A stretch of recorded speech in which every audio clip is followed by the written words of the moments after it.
Okay, this is Cassandra and Janet, and you want to tell me why you're down here? And you mentioned that you're at the detention center. Yeah, so we're down here today to basically, yesterday it kind of went crazy. There's a lot of anarchy and destroying of property and stuff. So we're just down here to support peaceful protests and try to bring light to the issues that are really pressing issues in the world.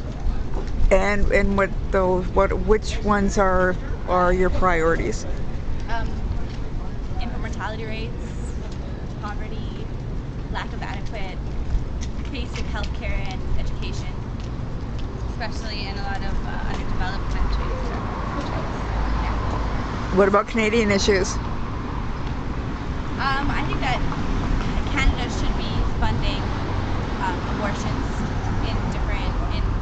they're doing their part with birth control, but I think that's not enough because 70,000 women die annually as a result of illegal abortions and internationally. So I think that we should be funding that. We have that right in Toronto to legal safe abortions, and there's no reason why we should be funding that internationally.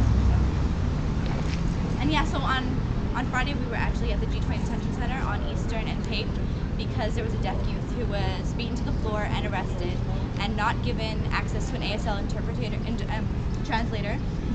He was handcuffed with his hands behind his back. Think about it. Think about that's his means of communication. Think about if you're sitting there in a cell, an overcrowded cell with tape over your mouth, you cannot communicate. So we just thought that was. At the time of his arrest, the police were informed that he was deaf, and somebody on site, who was actually his neighbor, offered to translate, and they refused. And even he was detained for many hours. He was put on the sidewalk and just sat there for hours. And they didn't take him in. They refused to get an interpreter to speak with him. He didn't know initially why he was being arrested, and they refused to communicate with him. How much time did you spend there? Sorry? Spent a few hours on the sidewalk, and then I don't think he was arrested at 2 that day.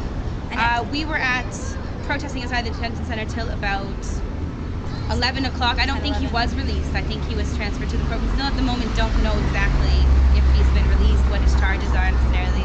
We're not quite sure what's happening. Yeah, there was more rallies regarding others that had been jailed, many illegally earlier, which I couldn't make too, and another police presence was made similar to to yesterday, which was an overreaction. Were you aware of any of that, or did you make any of that? We didn't go out on Saturday because I just felt like what it had turned into was clouding issues. The real problems weren't being addressed. It sort of just turned into vandalism and violence, and that's what they're showing now. And the police at this point now had reason, or at least they felt, to arrest anyone who had anything to do with the protest, whether it was peaceful or not. Yeah, illegally. Yeah, are you aware, or were you aware that there have been groups and meetings all around before and during the G20 summit for people to get together and make solutions and think about ideas that have nothing to do with protesting? Were you made aware of any of those?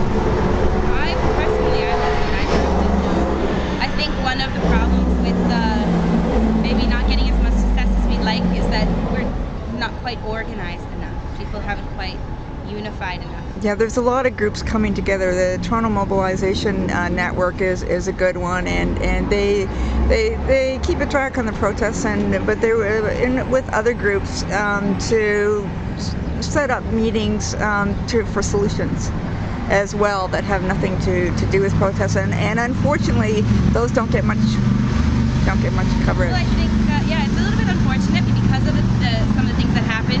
It's going to be a little bit sensationalized and then forgotten about, and some of the people who were out there maybe doing some of the vandalism aren't after going to look for groups to make real change.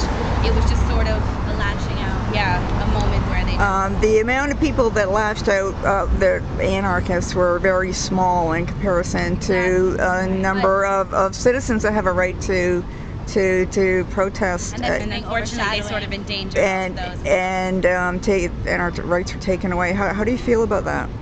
I'm upset. That's why I refused to go out yesterday, because I just didn't think the issues are totally confused, and so I thought, you know what, today when it sort of regained some level of like normalcy, I figured, okay, now we can go out and maybe people will pay attention to the issues that we're really talking about, instead of, if you look on the news, all they're showing is clips of police cruisers burning and you know, it's just that sort of madness. They're not looking at the real issues, and actually the sort of people who are fighting against exactly what they wanted. We've done them a favor, unfortunately.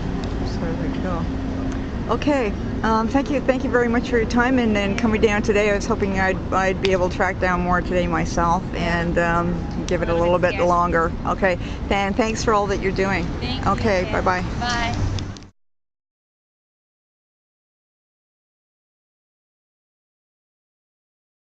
Mobile Broadcast News.